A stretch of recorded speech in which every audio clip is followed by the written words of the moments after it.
atau prosedur.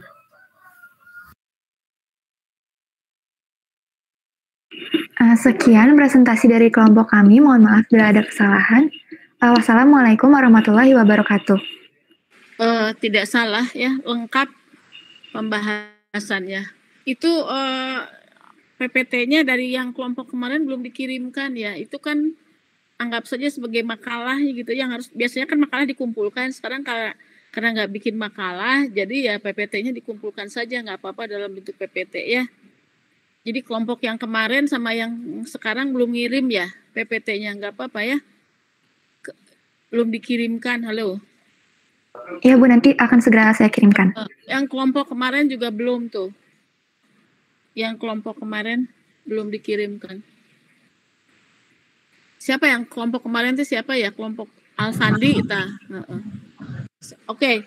Sekarang kita bahas kepada conceptual framework. Jadi saya kasih gambaran dulu ya supaya semuanya jelas. Mudah-mudahan lebih jelas ya, nanti diskusi. Jadi conceptual framework itu, atau yang di dalam bahasa Indonesia disebut dengan kerangka konseptual atau rangka konseptual, itu pada dasarnya adalah merupakan teorinya, tanda kutip ya, teorinya di dalam akuntansi. Karena nanti kan ada perdebatan tadi ya, ada kritikannya, itu nggak ilmiah gitu ya, nggak ilmiah. Bagaimana pembuktiannya secara empirical dan logikanya gitu ya, belum the lack of logically-nya itu secara logika itu dianggap kurang bisa diterima, maka dikritik konseptual framework-nya kalau dikatakan sebagai teorinya akuntansi. Tapi meskipun masih debatable, jadi sekarang kita jelaskan dulu bahwa konseptual framework itu adalah dikatakan sebagai struktur teorinya di dalam akuntansi. Jadi kalau di dalam suatu perundang-undangan itu konseptual framework itu ibaratnya adalah undang-undang dasarnya, gitu ya. Jadi kalau di dalam bangunan rumah itu adalah fondasinya, konseptual framework itu. Nah, karena dari konseptual framework itu nanti akan diturunkan, dihasilkan suatu standar, ya, standar yang akan diberlakukan untuk setiap negara, gitu kan. Nah, jadi sebagai suatu teorinya di dalam akuntansi, sebagai struktur teori di dalam akuntansi, maka konseptual framework itu adalah bersifat universal, ya, bersifat umum. Makanya ketika dulu ada waktu IFRS akan dihasilkan, dulu kan ada perbedaan. Apa sih bedanya standar IFRS dengan standar FSB yang selama ini? Baik standar IFRS maupun standar FSB yang ditentukan oleh FSB itu yang Badan Penyusun Standar di Amerika, itu semuanya berdasar atau berbasis pada konseptual framework yang sama, gitu ya.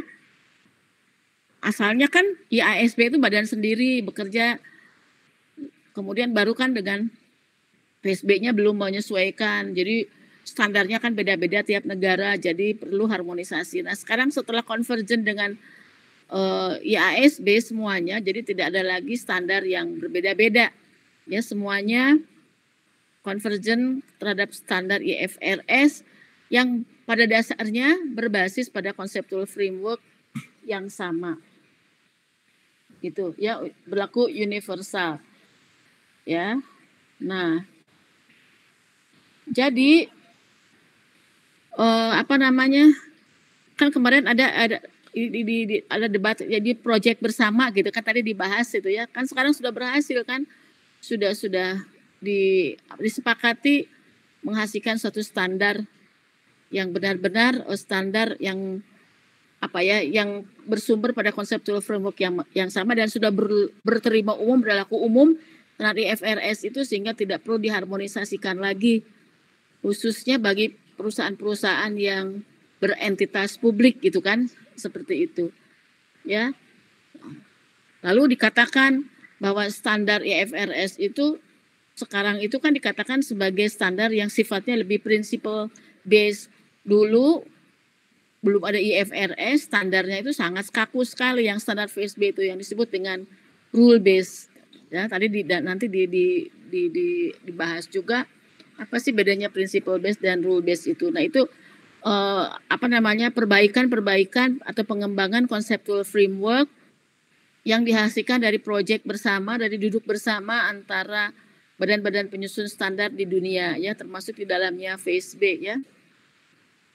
Nah itu kan ya, jadi kan standarnya lebih seperti itu sifatnya. Saudara kan udah belajar di ATK, saudara belajar di intermediate, bagaimana sekarang conceptual framework hasil proyek dari IASB dan FASB itu menghasilkan suatu conceptual framework dan standar-standar yang baru gitu ya, yang baru.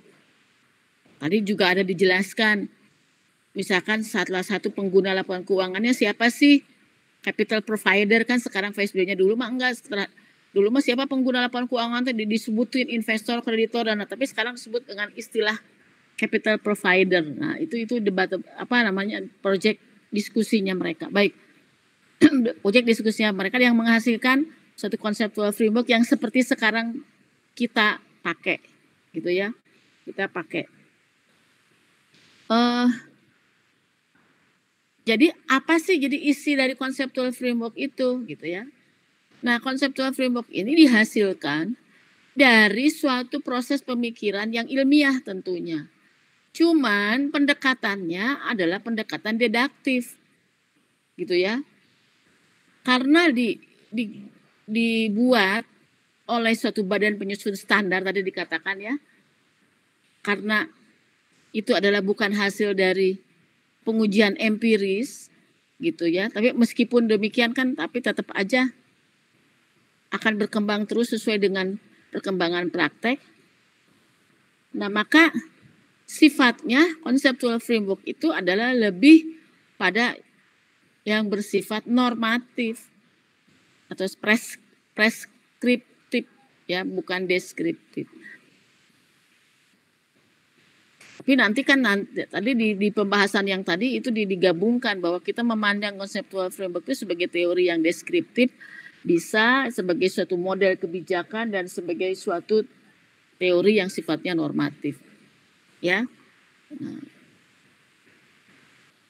Jadi sebagai suatu sifatnya yang normatif itu kan sebagai sesuatu yang harus dipedomani, yang harus dilakukan gitu, yang harus dilaksanakan di dalam pelaporan keuangan, maka tentu saja yang namanya sebagai teorinya di dalam akuntansi yang memandu praktek akuntansi, maka isi dari conceptual framework itu adalah berisi cakupan dan objektif dari financial reporting. Ingat ya, financial reporting itu beda maknanya dengan financial report.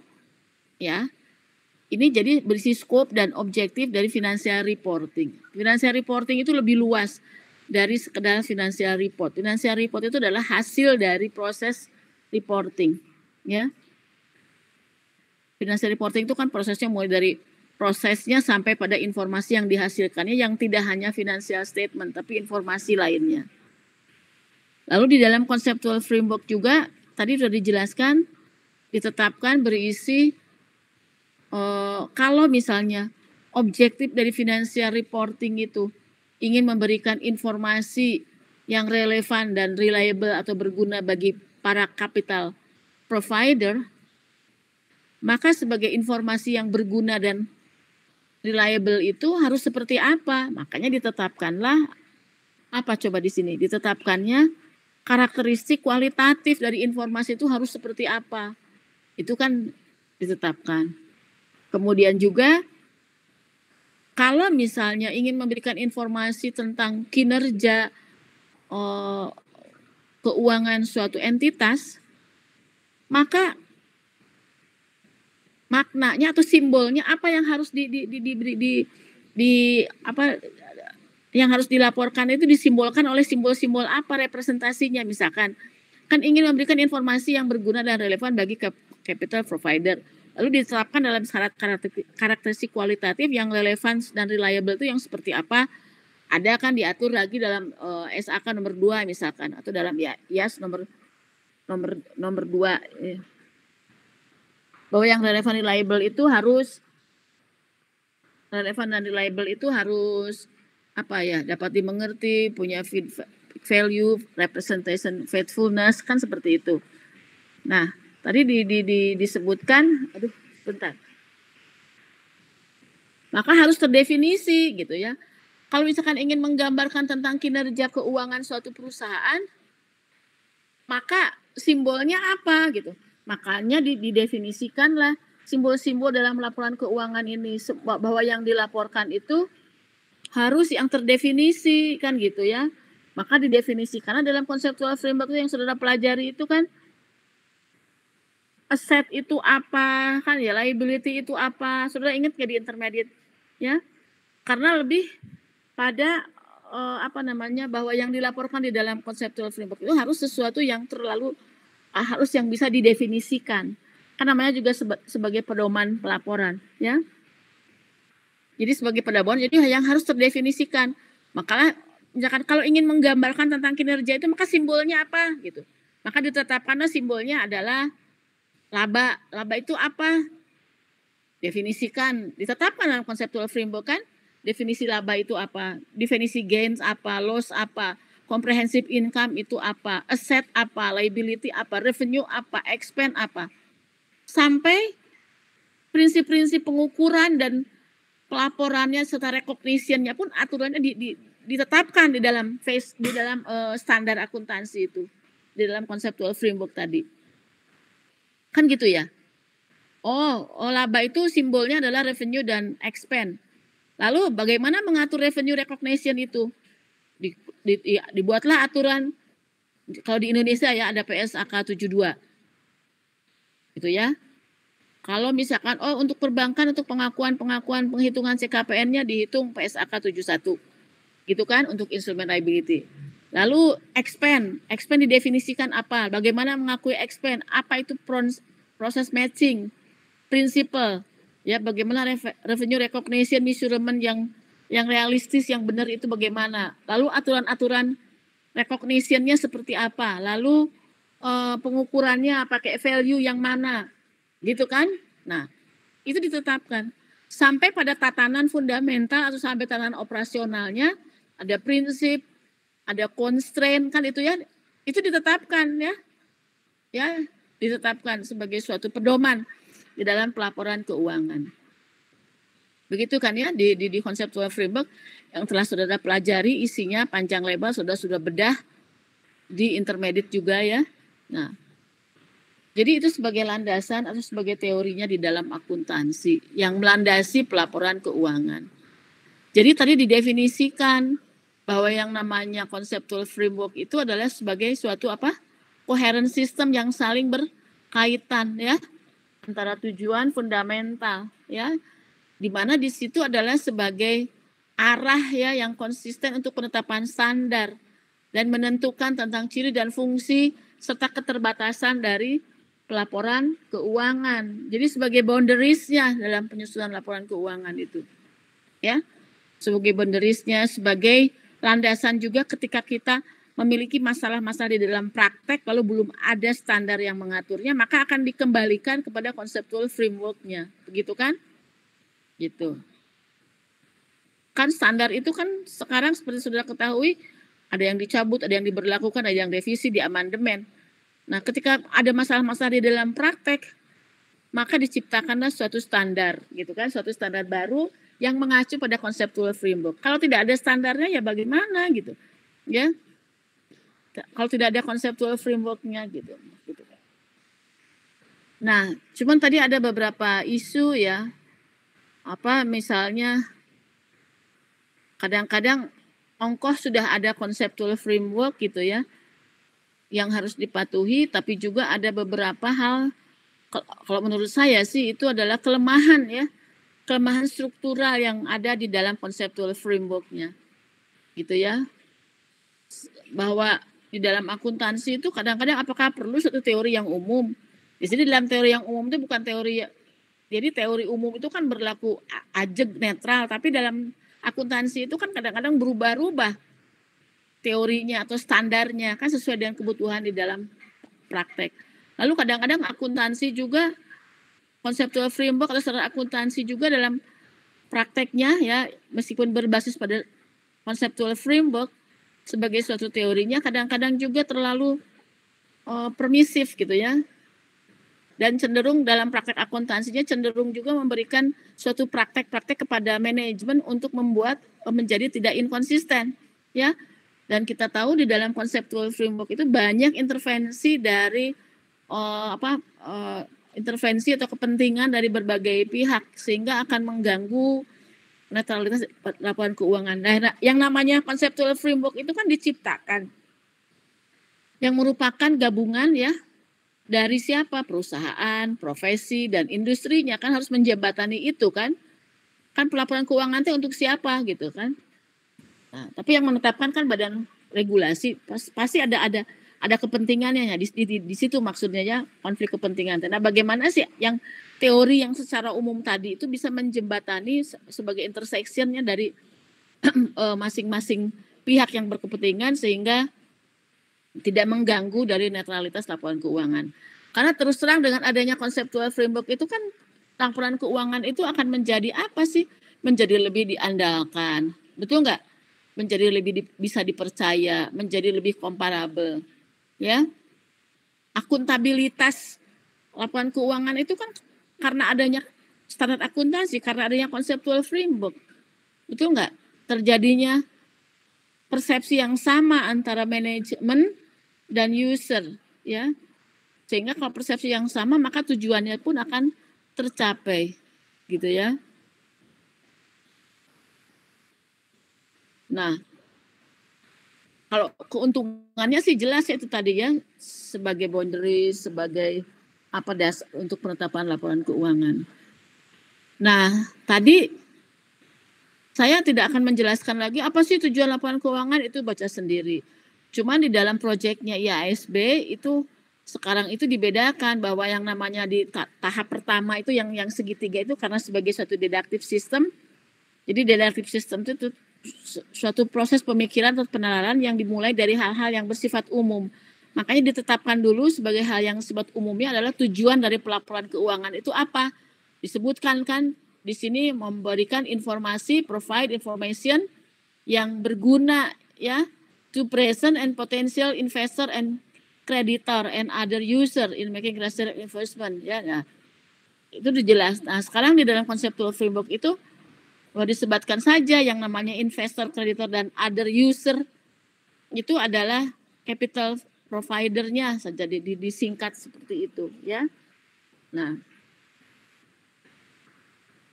maka untuk memberikan informasi yang berguna dan relevan tadi ya. Tadi kan sudah dijelaskan yang berguna dalam proses pengambilan keputusan ekonomi, kemudian yang berguna dalam menilai cash flow-nya itu kan lebih rinci lagi ya. Ya, jadi konseptual tujuan dari conceptual framework itu tujuan pelaporan keuangan itu untuk informasi yang berguna untuk bagaimana kita mengalokasikan sumber-sumber daya ya dan klaim sumber daya dan perubahan-perubahannya.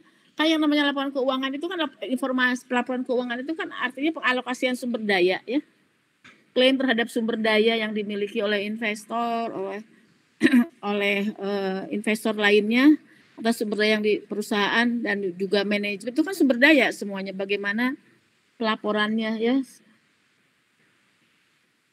seperti itu, alokasi secara benar ya pelaporan. Nah, tadi sudah dijelaskan bahwa sekarang yang berlaku itu adalah hasil dari pengembangan conceptual framework tadi yang sudah dijelaskan sebagai proyek kerjasama antara IASB dan FASB, di mana sekarang standar yang berbasis IFRS itu sudah sifatnya lebih principle based dibandingkan dengan dengan standar yang dahulu yang dibuat oleh FASB itu yang cenderung rule based. Nah, saudara tahu nggak apa bedanya principle based versus rule based ini? Ya. Nah, itu harus dipahami. Mungkin di intermediate sudah dijelaskan. Ya, standar yang lebih rule based itu yang principle based yang sekarang itu yang seperti apa? Ya. Itu. Karena yang namanya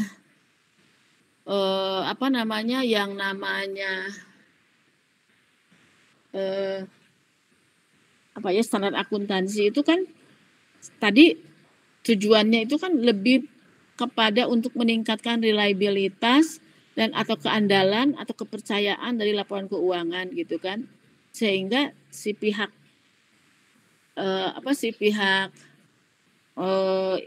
eksternal atau capital provider lebih percaya. Nah, apa sih bedanya rule based dan standar based itu, gitu ya?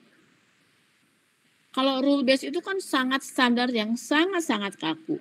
Sehingga dengan rule based itu tidak ada bagi manajemen keleluasaan untuk melakukan earning management. Ketat gitu ya. Kalau bikin kue mah ya, misalnya terigunya harus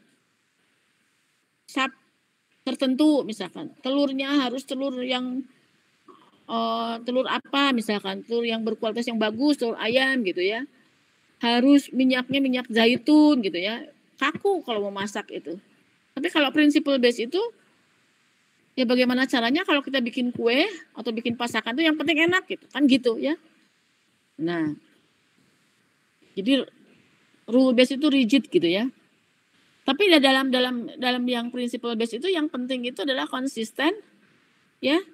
Kemudian relevansi informasi yang lebih dibutuhkan. Sehingga kan diberikan pilihan ketika mau menyajikan pos-pos laporan keuangan yang dari IFRS itu kan boleh dari non current dulu kan. Kemudian boleh equity dulu. Baru liability. Kemudian dibeli pilihan, bisa menggunakan fair value, bisa menggunakan cost principle. Itu adalah principle base, pilihan. Ya. Kalau dulu ya sangat ketat, sangat kaku. Pokoknya harus historical cost, nggak punya pilihan. Gitu kan? Harus dari current asset dulu kalau menyajikan neraca itu. Nah, sekarang kan lebih dari pilihan. Bisa fair value, bisa ini. Ya, tapi tentu dengan ada turunan-turunannya ya, kalau menggunakan fair value harus seperti apa pengakuan-pengakuan ke bawahnya ya. Beda dengan kita menggunakan cost principle. Ya. Tapi yang jelas standar baik yang IFRS, yang baik principle maupun rule based itu ya tetap harus bisa meningkatkan daya banding dari laporan keuangan itu gitu ya. Karena bagaimana kalau tidak konsisten, comparability-nya akan seperti apa? Lalu uniformity-nya juga bagaimana gitu ya. Uniform tapi tidak kaku. Ya. Maka di sini dikatakan standar yang ditentukan oleh FASB itu sangat tradisional gitu ya. Gitu. Nah, itu ini bukunya dibuat ketika standar IFRS-nya belum established sekarang. Kalau sekarang kan sudah established ya. Dulu kan gradual, berproses dari 2008 kalau nggak salah. Sekarang udah 2021 sudah standarnya sudah IFRS semua ya, sudah convergent. Nah kemudian di dalam conceptual framework juga tadi yang proyeknya IFRS itu tetap harus menekankan pada teori pengambilan keputusan, bahwa bagaimanapun laporan keuangan itu harus tetap menjunjung tinggi konsep stewardship ya, tidak hanya semata-mata untuk relevansi pengambilan keputusan, tapi sebagai fungsi stewardship harus tetap dipertahankan gitu ya. Yang kita tahu yang namanya akuntansi itu kan sebagai alat untuk pengambilan keputusan. Jadi bagaimana sebagai teori di dalam pengambilan keputusan yang dihasilkan oleh teori akuntansi, itu teori akuntansi itu harus menyediakan suatu sistem informasi yang bisa digunakan untuk membuat suatu model pengambilan keputusan ya, kemudian yang bisa digunakan juga untuk prediksi gitu kan, seperti itu kan. Makanya jadi bagaimana suatu teori itu bisa menjadikan seperti itu. Jadi informasi yang dihasilkan itu bisa dibuatkan suatu model untuk pengambilan keputusan ya. Contohnya seperti ketika kita akan membuat suatu model keputusan untuk menilai kebangkrutan suatu perusahaan, nah itu bagaimana gitu ya. Itu kan parameternya disediakan dari informasi akuntansi. Oke. Sekarang udah ini. Nah, di dalam IFRS juga itu juga terjadi perdebatan. Dulu waktu tradisional masih FASB, itu konsep sudut pandang pelaporannya masih pada entitas sebagai proprietary concept, bukan sebagai entity. Makanya kan sekarang yang IFRS itu hanya digunakan oleh korporasi-korporasi yang berakuntabilitas publik. Artinya dianggap sebagai suatu entity konsep. Jadi suatu perusahaan yang besar dengan menggunakan konsep entity konsep, bukan proprietary perspective, bukan proprietary konsep. Kalau proprietary konsep itu adalah untuk perusahaan-perusahaan kecil UMKM yang etap itu. Makanya di Indonesia itu karena IFRS itu sudah basisnya kepada pandangan entity perspective ya sebagai primary user groupnya gitu, bukan pada proprietorship. Maka di Indonesia itu kan yang proprietorship-nya dijembatani dengan disediakan standar yang disebut dengan standar etap dan standar IMKM. Yang IFRS itu hanya untuk perusahaan besar. Nah, karena konsep sudut pandangnya yang digunakan adalah sangat berbeda. Beda kan antara perusahaan perorangan dengan perusahaan besar PT. Sudah belajar di pengantar akuntansi. Di perusahaan perorangan yang namanya expand itu apa, ya itu beda pandangannya. Modal itu apa dengan perusahaan korporasi besar yang disebut dengan modal itu siapa, expand itu apa, ya itu beda maknanya. Oke. Nah, cuman kritiknya di sini, kritiknya katanya konseptual film itu nggak ilmiah. Nah, yang ilmiah itu yang seperti apa? Kan di mana-mana sebagai suatu teori yang netral, sebagai teori, sebagai suatu ilmu yang saintifik, yang ilmu natural, ilmu pasti. Memang akuntansi bukan ilmu pasti gitu ya. Kalau ilmu pasti kan teori-teorinya harus ilmiah, harus divalidasi secara empiris dan logika dan logis gitu. Tapi dalam akuntansi ya teori-teorinya kurang bisa dibuktikan secara empiris kadang-kadang ya. Tapi secara logika bisa diterima gitu ya, kurang logik. Karena ya yang namanya akuntansi itu bukan ilmu yang netral, tapi ilmu yang syarat ilmu yang value laden. Ya, yang makanya kalau dalam ilmu-ilmu yang netral itu kan teorinya netral, teorinya ya nggak normatif gitu kan, nggak normatif. Dalam akuntansi itu normatif. Lalu kritiknya lagi nggak ada teori yang sifatnya normatif karena dalam konseptual framework dalam akuntansi kok yang menetapkan teori itu adalah profesi gitu ya. Nah, ini yang disebut kurang ilmiah. Ya. Dimana kalau profesi itu cenderung lebih prescribe, lebih pada yang normatif tadi, kepada yang apa yang seharusnya, bukan tidak menjelaskan apa adanya gitu ya, tapi apa yang seharusnya. Dan juga pasti ada kepentingan yang ditetapkan oleh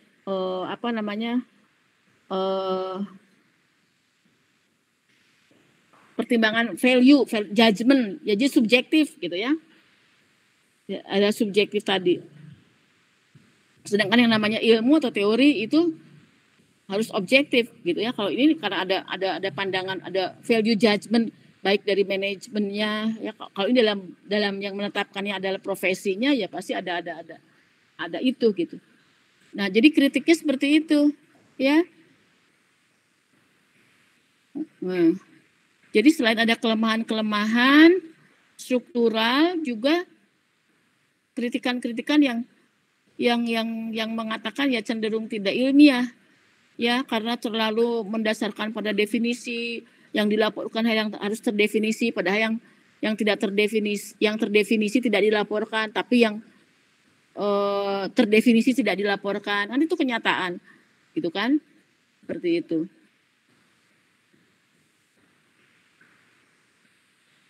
Oke. Terus jadi yang namanya conceptual framework itu bukan teori, tapi konvensi gitu kan, seperti di hukum gitu ya, di ilmu hukum. Ya. Jadi yang namanya conceptual framework itu ya harus diterima begitu saja gitu ya. is taken for granted. Ya harus terima aja seperti itu gitu ya. Gitu. Tapi ada lagi yang menekankan bahwa meskipun demikian tidak saintifik, tapi kan yang namanya kebenaran itu adalah tidak absolut. Jadi sah-sah saja gitu ya. Mau menamakan saintifik atau tidak gitu, tapi yang penting kan di situ benar gitu ya. Gitu. Oke. Oke, nah jadi tapi apakah akuntansi itu sains? Ya itu pertanyaan yang klise ya. Kita nanti bisa menjawabnya dari berbagai sudut pandang. Ya taksonomi akuntansi itu mau dipandang sebagai seni, mau sebagai ilmu, mau sebagai suatu teknologi. Kalau suatu ilmu tentu pendekatannya adalah pendekatan positif. Makanya di dalam akuntansi itu teori-teori yang dihasilkannya adalah bersifat positif. Jadi positif itu apa yang dihasilkan dari dunia nyata diuji, diemulasi secara ilmiah untuk dihasilkan suatu teori. Jadi yang namanya positif itu dihasilkan dari pendekatannya empiris. Gitu. Kalau kita memandang akuntansi sebagai teknologi, maka teorinya sifatnya adalah normatif, dihasilkan dari pendekatan deduktif. Dari suatu proses pemikiran yang dihasilkan dari hasil pemikiran siapa? Badan yang berwenang, yaitu profesional tadi, ya. Badan yang berwenang ya badan penyusun standar tadi. Makanya tadi karena ilmu itu kan sebenarnya tidak ilmu netral ya, tidak value laden, tapi akuntansi mah value laden, syarat nilai. Jadi makanya tadi udah aja yang namanya teori dalam akuntansi itu lebih kepada teori yang sifatnya normatif serta deskriptif, menjelaskan apa adanya dan lebih kepada suatu model kebijakan ya. Nah, jadi tapi sebagai suatu ilmu mungkin nanti akan terus berevolusi ya. Berevolusi itu dari positif, dari induktif, deduktif gitu kan. Misalkan ketika ada dalam masalah praktek ini harus dirubah nih. Itu dari mana masukan-masukannya, perubahan-perubahannya ya dari yang ditemukan dalam dunia nyata, dalam prakteknya seperti apa.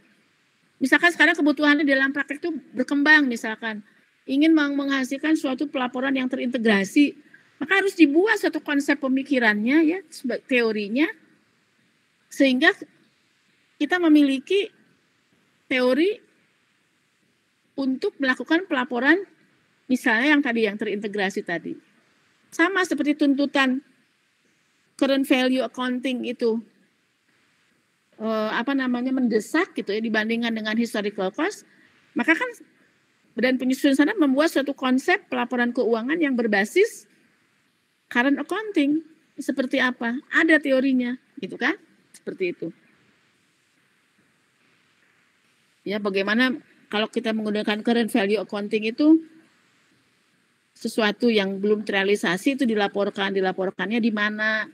Kan ada di equity kan? Ada di comprehensive income kan seperti itu. Kalau yang dulu cost principle ya nggak ada, pokoknya yang terrealisasi saja yang kita laporkan itu, gitu ya. Tidak ada impairment, ya, gitu. Oke. Nah, bagaimana tentu kalau dengan auditing ya bisa dibaca saja. Kalau auditing itu kan sangat berkaitan dengan akuntansi, jadi tentu teori-teori yang dikembangkan dalam akuntansi keuangan, konseptual framework dalam akuntansi keuangan tentu juga menjadi landasan kan bagi audit ya, bagi bidang auditing. Karena kan kriteria bahwa auditnya itu berkualitas atau tidak, dia harus bisa menilai gitu ya, apakah laporan keuangan yang disajikan oleh klien itu sesuai enggak dengan standar akuntansi ya, atau dengan konseptual frameworknya sesuai tidak gitu. Karena itu merupakan suatu kegagalan bagi auditor apabila dia tidak bisa menemukan suatu kesalahan ya atau suatu ya kegagalan audit kalau dia tidak bisa menemukan hal-hal yang kritis dalam pelaporan keuangan kliennya. Dia nggak bisa mendeteksi fraud, dia nggak bisa melihat kecurangan, dia nggak bisa mendeteksi mendeteksi terjadinya inkonsistensi dalam penerapan teknik akuntansi atau terjadi earning management, terjadi window dressing. Nah, itu kan, nah ini bagaimana? Karena yang namanya tadi conceptual framework itu meskipun teori dalam akuntansi sebenarnya nggak baku kan ya, nggak baku. Manajemen masih diberi pilihan untuk menerapkan pilihan-pilihannya untuk menerapkan standar akuntansinya. Misalkan boleh menggunakan FIFO, boleh menggunakan LIFO. Dulu kan boleh ya sebelum ada IFRS melarangnya kan, boleh menggunakan rata-rata. Nah itu cenderung tidak konsisten gitu ya, cenderung permisif. Untuk pajak mah adalah begini tujuannya, kalau pajak mah pakai double declining, tapi kalau untuk pelaporan untuk internal atau eksternal yang lainnya, itu adalah pakai garis lurus misalkan. Nah itu yang dikatakan seperti itu. Ya. Nah jadi bagaimana sih audit itu, auditing tentu sangat sangat terkait dengan conceptual framework ya. Karena di situ ada risiko-risiko audit yang tadi ditetapkan, itu adalah kegagalan audit itu adalah merupakan fraud juga ya. Karena yang namanya audit itu masuk dalam ekosistem pelaporan keuangan ya, di dalam akuntansi. Oke.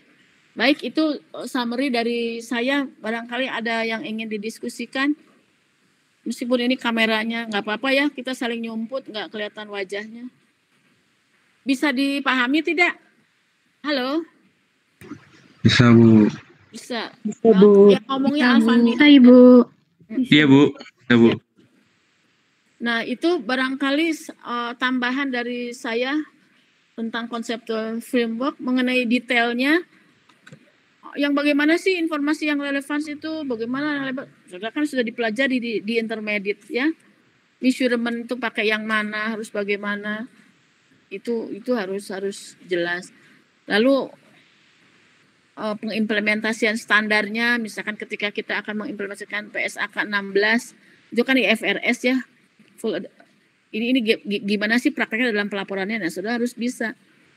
Ya, bagaimana ngitung impairment, bagaimana melakukan menghitung revenue recognition implementasi PSAK 72, bagaimana mengidentified bahwa kewajiban-kewajiban itu telah selesai dilaksanakan itu untuk mengakui revenue kan seperti itu, ngitung CKPN seperti itu ya. Nah, itu di intermediate gitu ya, itu tentu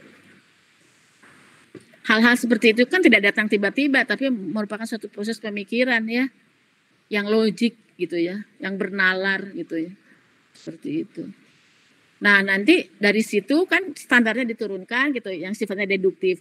Misalkan PSAK 71 itu harus begini. Nah nanti risetnya itu datang dari mana? Dari dunia nyata. Nah ketika PSAK 71 diterbitkan, diimplementasikan di dunia nyata, nah risetnya nanti akan mendukung. Cobalah bagaimana misalnya melakukan riset amatan dari dunia nyata, bagaimana sih implementasi PSAK 71 itu sebelum dan sesudah implementasinya, ada nggak pengaruhnya terhadap kesehatan bank misalkan. Nah dari situ, nah itu yang disebut teori positif itu. Jadi deduktifnya itu adalah memberikan suatu pedoman, guidance untuk pelaporan keuangan, nanti risetnya mendukung, dilihat, oh ternyata dari riset itu begini gitu ya, ada kendalanya seperti ini. Ternyata informasi akuntansi yang historical cost itu misalkan nggak relevan dengan kebutuhan perilaku investor, ya sehingga nggak berguna. Nah, maka muncullah teori-teori baru yang berkaitan dengan efisiensi pasar modal. Nah, itu kan positif. Nah, demikian pula misalkan ada standar yang baru PSAK 71. Terus beberapa researcher melakukan penelitian untuk mengetahui bagaimana kelemahan atau keunggulan dari standar 71 ini misalkan. Apa yang menjadi kendalanya? Itu dari riset yang membuktikan, yang nanti akan mendukung memperbaiki standar itu. Jadi diberikan masukan-masukan ya, sehingga nanti akan memperkuat standar itu ya. Kan makanya ada yang standar direvisi gitu ya. Standar ini dulunya begini, sekarang begini. Nah, itu adalah dari proses riset. Nah, proses risetnya itu adalah induktif dan teorinya adalah positif. Gitu. Itu ya, silakan. Baik. Ada yang ingin ditanyakan? Dok, diskusi. Ibu, punten saya mau tanya. Kepada kelompok 3. Ya sih, atau ke Ibu juga nggak apa-apa Bu. Soalnya saya mau nanya tentang kayak istilah di buku gitu Bu, ada ontological sama epistemological, itu maksudnya gimana Bu? Iya. Saya masih kurang paham sama istilahnya sih Bu. Ontological dan epistemologi. Iya. Oke. Kan kita tadi memandang bahwa conceptual framework itu adalah sebagai teorinya di dalam akuntansi. Betul nggak? Ya? Iya, Bu. Nah, lalu kita memandang apakah accounting itu science, gitu kan ya? Apakah accounting itu science? Kan itu pertanyaan. Betul nggak? Kalau suatu science, suatu ilmu itu, maka harus jelas dulu bagaimana isi dari atau bidang kajian dari ilmu itu. Bidang kajian dari ilmu itu adalah namanya ontological. Jadi apa sih yang dikaji dalam akuntansi itu? Akuntansi keuangan. Khususnya conceptual framework itu apa yang dikajinya? Ini berisik. Alfandi ini berisik. Okay. Maaf Bu. Dimatiin aja ya. Jadi apa untuk yang dikaji dalam conceptual framework itu ontologicalnya harus jelas gitu kan. Nah, kemudian epistemologi itu bagaimana asal mulanya, asal muasalnya atau perkembangan dari conceptual framework itu sehingga menjadi conceptual framework. Jadi kalau kita kaitkan dengan suatu ilmu kan kita harus jelas dulu ilmu itu apa yang dikaji oleh ilmu itu. Lalu epistemologi itu bagaimana ilmu itu diperoleh. Kan pemerolehan ilmu itu beda-beda, betul nggak? Sebagai suatu yang sifatnya kebenaran itu, ilmu itu beda-beda kan? Ada yang kebenaran itu, ilmu itu diberikannya dari wahyu, ada yang dari trial and error, dari percobaan, ada yang hasil pemikiran, ada hasil dari proses penelitian. Nah, conceptual framework juga, epistemologinya itu ya dari hasil diskusi, dari hasil riset, ya risetnya siapa? Ya risetnya badan-badan yang otorisasi atau badan otoritatif yang berwenang menetapkan standar. Yang sering disebutkan di sini siapa? Ya ASB dan FASB dan badan-badan penyusun standar lainnya. Gitu kan? Nah, jadi epistemologi itu bagaimana ilmu itu berasal. Jadi perkembangan ilmu epistemologi itu. Bagaimana ilmu diperoleh sampai seperti yang sekarang itu gimana epistemologinya. Jadi yang namanya riset juga itu adalah merupakan bagian dari asal muasalnya ilmu gitu kan. Ya gitu kan. Karena kan memang epistemologi ilmu itu memang pada dasarnya itu semuanya ilmu itu dari yang Maha Kuasa, dari yang Allah Subhanahu wa taala. Kan gitu kan ilmu itu. Kita sebagai manusia berusaha untuk mencari kan. Karena kita diberi akal budi. Ya. Bagaimana untuk mencari akal budi? Kan kita setiap saat harus berpikir. Ya. Berpikir untuk mencari kebenaran. Nah, di dalam kebenaran ilmu itu dikatakan kebenaran yang relatif. Apalagi dalam conceptual framework ilmu yang buatan manusia. Masih banyak kelemahannya. Banyak perubahannya, gitu kan? Nah, jadi epistemologi itu adalah dari mana ilmu itu berasal atau perkembangannya, ya. Epistemologi akuntansi itu sudah harus pelajari dari mulai zaman Mesir kuno sampai sekarang. Kalau saya kaitkan dengan nas-nas ilahiyah, akuntansi itu sudah ada di dalam kitab suci di Al-Quran, Al-Baqarah. Itu kan epistemologi yang terus dikembangkan oleh kita. Lalu kalau sudah bicara masalah epistemologi, kita harus bicara dari aksiologinya. Aksiologi akuntansi itu untuk apa? Khususnya akuntansi keuangan ini gitu kan ya. Gitu ya. Jadi epistemologi seperti itu. Baik Bu, terima kasih. Ya. Ada lagi? Ibu punten mau nanya Bu. Ya. Tadi Ibu kan Iya, tadi kan Ibu bilang ini ya Bu, akuntansi itu bukan profesi netral. Nah, saya tuh masih belum ngerti gitu Bu, kalau bukan profesi netral. apa Bu?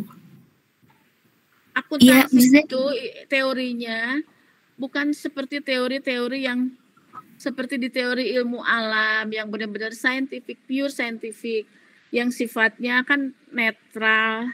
Betul nggak? Teori itu tidak ada unsur apa ya? Misalkan gini, teori tentang di apa ya? Teori yang di ilmu-ilmu alam itu kan netral, tidak ada campur tangan apa ya? Manusia. Artinya gini, ya alamiahnya natural seperti itu. Misalkan kalau teorinya, kalau air itu kan misalkan selalu mencari yang terendah gitu kan. Teori apa sih? Kalau teori gravitasi itu kalau benda-benda itu kan jatuh ke bumi pasti jatuh gitu kan. Teori gravitasi apa sih yang seperti itu? Kan gitu. Tetapi di dalam akuntansi, ilmu akuntansi itu teorinya bukan teori yang seperti itu gitu kan ya.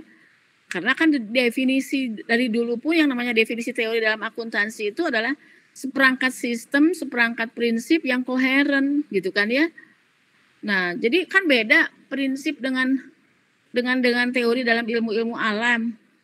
Nah, di dalam akuntansi itu yang namanya teorinya dalam akuntansi itu kan conceptual framework. Tadi kan sudah dibahas conceptual framework itu apa sebagai pedomannya di dalam laporan keuangan. Nah, kalau sebagai pedoman di dalam laporan keuangan berarti sifatnya normatif kan. Nah, di dalam akuntansi sebagai suatu ilmu yang normatif tadi, ilmu akuntansi itu bukan ilmu yang seperti ilmu-ilmu alam lainnya, tapi dalam akuntansi itu kan tadi kurang ilmiah, karena di dalam akuntansi keuangan itu ada unsur subjektivitasnya, yaitu ada professional judgment tadi. Nah, sesuatu yang menggunakan rasa itu kan tidak netral, betul nggak? Betul? Sesuatu yang menggunakan rasa itu pasti tidak netral. Nah, itu dalam artian tidak netral ini juga di dalam akuntansi itu pasti ada landasan etikanya, kan ya? Ada rasa-rasa apa? Rasa benar, rasa jujur, tidak boleh bohong, kan itu kan? Sedangkan dari ilmu-ilmu di ilmu alam kan nggak ada kan rasa-rasa seperti itu, ya pokoknya begitu saja. Hukum penawaran permintaan ya ajeg aja begitu. Di ruang dan waktu dimanapun ya pokoknya supply and demand seperti itu. Ketika supply naik, harga naik, supply gimana, supaya harga turun, demand gimana, kan gitu ajeg, gitu kan? Nggak ada. Nah, tapi dalam akuntansi kan ada kejujuran, tidak boleh ada judgement. Yang judgement itu kadang-kadang disalahgunakan oleh manajemen untuk melakukan apa? Income smoothing, earning management, window dressing, bahkan fraud. Itu. Ya, ngerti? Jadi akuntansi itu ilmu yang unik menurut saya. Makanya definisinya itu kadang-kadang akuntansi itu science, kadang-kadang definisinya teknologi, kadang-kadang seni. Nah, gitu. Ada nggak ilmu yang definisinya macam-macam? Nah, ini jadi salah satu bahan kritikan. Sehingga namanya akuntansi itu dikatakan ada ketidakilmiahannya, ada unscientificnya gitu ya. Gitu. Ada ketidakilmiahannya. Ngerti? Ya? Paham ya? Iya Bu, paham Bu maksud netralnya. Makasih Bu. Tapi kalau ketika menyajikan informasi memang harus netral. Itu maksudnya, bukan netral dalamnya. Netral itu kan kita tidak bisa membuat laporan keuangan yang bohong. Untuk ini seperti ini, untuk investor ini, untuk pajak begini. Enggak kan, harus general report for general purpose. Ya. Betul enggak? Tapi ini as a whole sebagai suatu ilmu gitu kan. Itu akan seperti itu maknanya. Artinya itu seperti itu.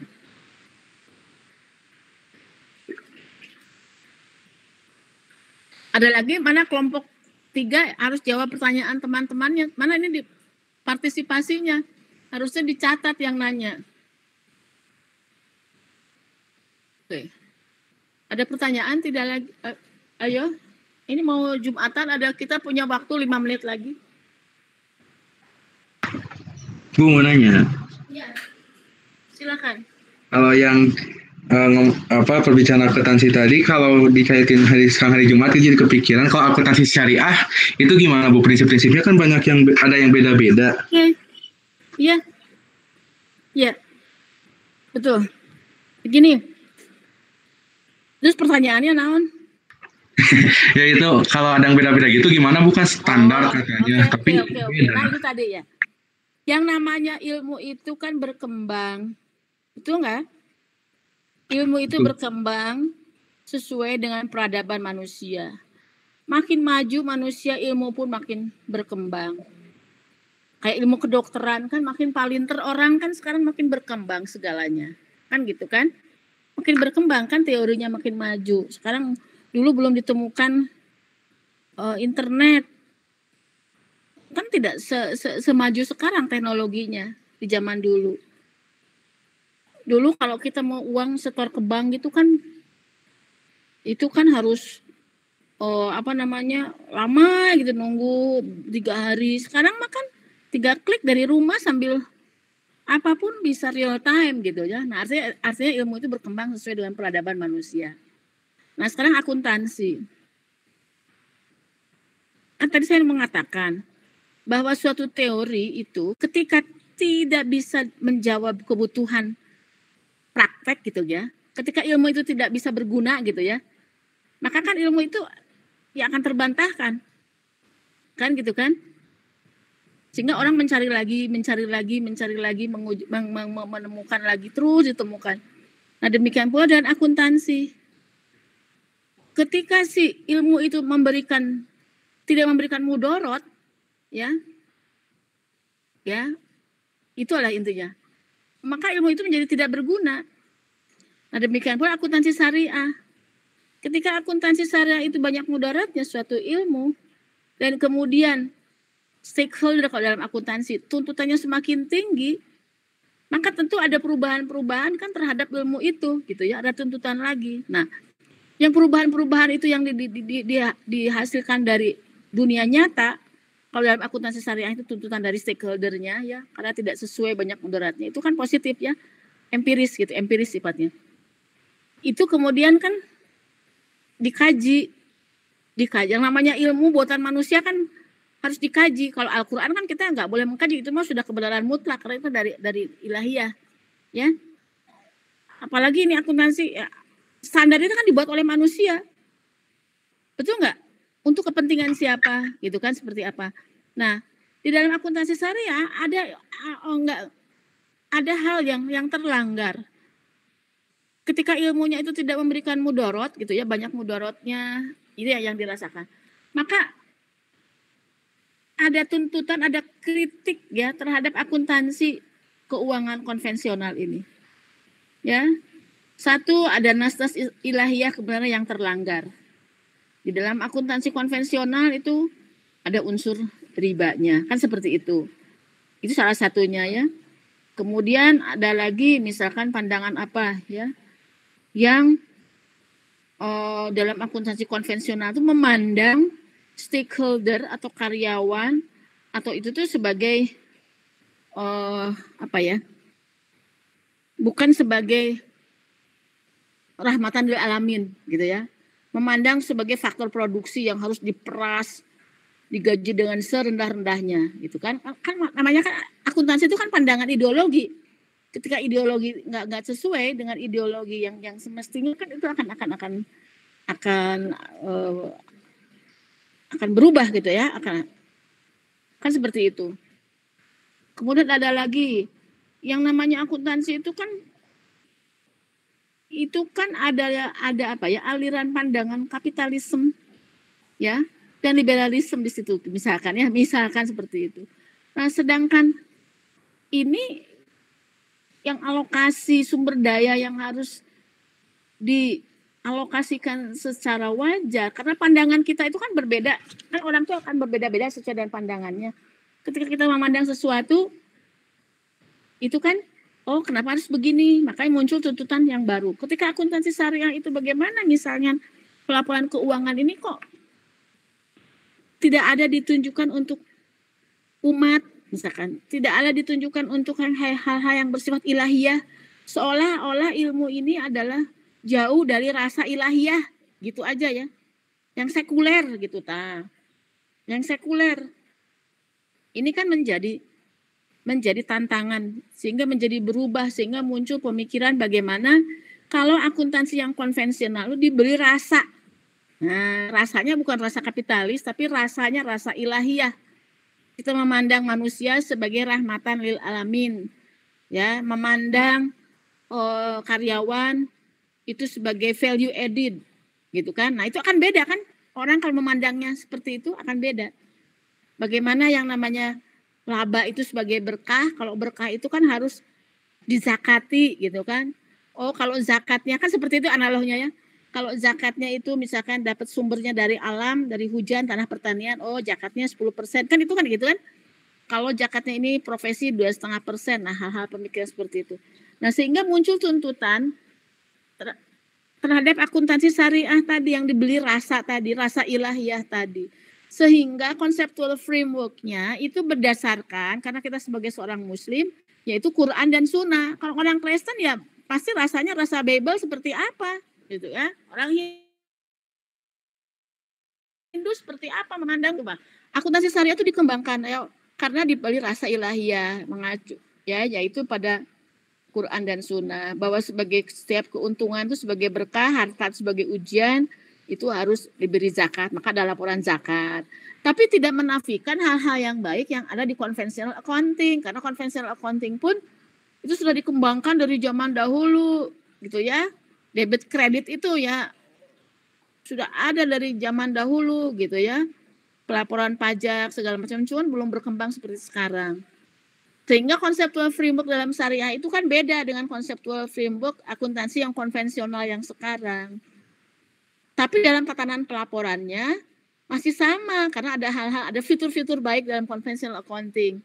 Ya, masih menggunakan asset, liability gitu kan, masih seperti itu kan ya. Tidak jadi aset itu jadi harta itu jadi ujian, kemudian utang itu jadi azab kan, itu kalau pandangan Islam enggak seperti itu. Logika debit kredit masih dipakai gitu. Logika debit kredit masih dipakai kan gitu kan? Masih seperti itu. Kemudian ajas-ajas lainnya juga masih dipakai. Cuman dalam pola pemikiran aja. Makanya dalam akuntansi syariah sudah belajar akuntansi syariah belum? Ada laporan zakat. Maksudnya kan kemudian di dalam Islam itu kan perdagangannya semuanya perdagangannya harus nyata. Nah, sedangkan di era-era yang standar akuntansi sekarang itu kan perdagangan pasar modal itu kan perdagangannya yang nggak nyata gitu ya, wealth-nya di mana, kesejahteraannya gitu kan, seperti itu. Nah jadi ada transaksi mudharabah musyarakah, jadi transaksinya yang ini jadi akadnya seperti apa gitu ya, karena ada hal-hal yang terlanggar di dalam akuntansi konvensional yang menurut pandangan Islam itu agak keliru gitu ya, seperti ada beberapa akad, harusnya kan akadnya bagaimana gitu ya. Nah, jadi tetap hal-hal ininya dipertahankan, nggak dalam pelaporannya. Tapi konseptual framework-nya yang berbeda. Jadi bukan lagi tujuan pelaporan keuangannya bla-bla-bla, tapi dalam akuntansi syariah konseptual framework-nya di atasnya adalah ilahiyah. Gitu. Lalu ada sunnah, ya. Nah, ini yang dijabarkan gitu ya di dalam prakteknya, bagaimana dalam mengalokasikan sumber daya ini sebagai berkah, ya, yang harus dibagikan, dilaporkan secara adil. Gitu kan, secara adil, secara benar pada masyarakat gitu kan, kepada karyawan, untuk laporan zakatnya seperti apa. Itu betul enggak? Betul, Bu. Akuntansi sosial juga kan sama, akuntansi pemerintahan sama. Dulunya enggak ada akuntansi behavioral. Sekarang ada akuntansi behavioral. Sekarang ada lagi akuntansi lingkungan. Itu terus berkembang. Baik ya, ada lagi?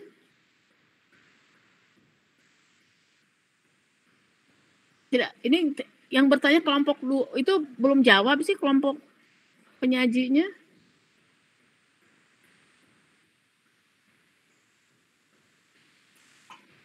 Ada pertanyaan lagi? Kalau tidak ada, cok ditutup saja kelompok 3. Halo? Iya, Bu. Sok.